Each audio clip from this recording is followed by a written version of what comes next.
Hello, it's Andrew from Burncoose Nursery, talking to you a little bit about hydrangea colorant, aluminium sulfate, and this is the product to use if you want to maintain your hydrangeas keeping their blue color if they are growing in a soil which is not conducive to them being blue.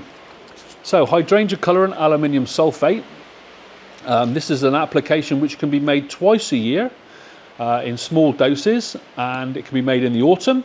And it can also be made in the spring, and it needs to be made around the base of your plant. And this is primarily used for a new purchased plant.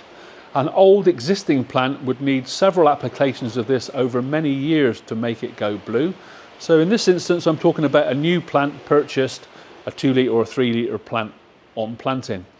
So if you place your plant in your growing medium and you're not entirely sure that it will go blue, you can add some hydrangea colorant in the form of a teaspoon per 2 litre pot around your planting hole when you're planting.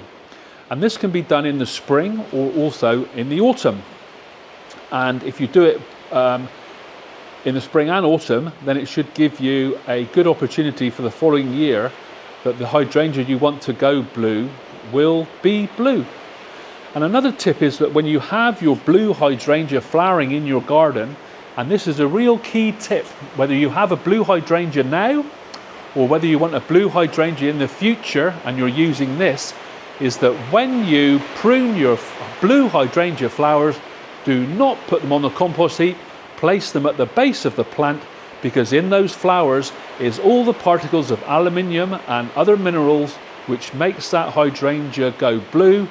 Lots of those particles are in the flower heads, so it's very important to prune your blue hydrangea flowers and compost the flower heads at the base of the plant. Tell your friends that, they'll be very interested. That is a top tip. All blue hydrangea flower heads should be placed at the base of the plant to ensure the hydrangea stays blue.